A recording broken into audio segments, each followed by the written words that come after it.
ang ating entertainment news.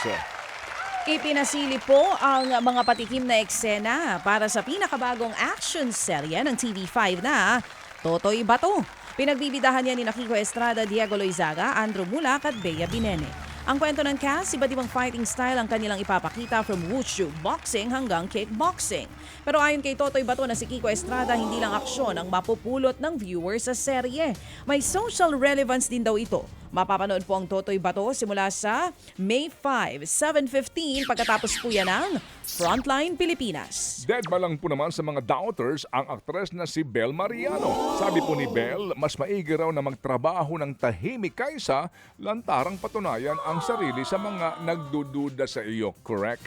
Mensahe niya sa mga fans, hindi naman daw po kailangan na patunayan ang sarili sa mga doubter. Hindi rin daw ho dapat na makaka-apekto ito sa pag-unlad ng isang tao.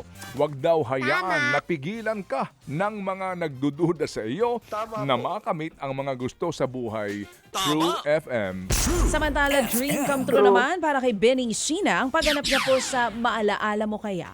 Ang kwento ni Sheena, akala niya raw ay pinaprank lamang siya nung sabihin sa kanyang bibida siya sa MMK para ibahagi ang sarili niyang kwentong buhay.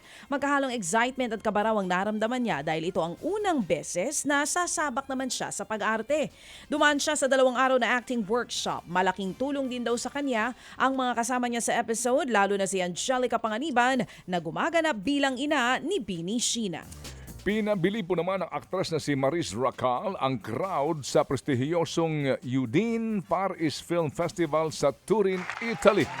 Nagbigay kasi ng talumpati si Maris na Italian. Pinalabas po ang pelikula niyang Sunshine sa naturang film fest kung saan naiyak si Maris ng palakpakan ng mga manonood.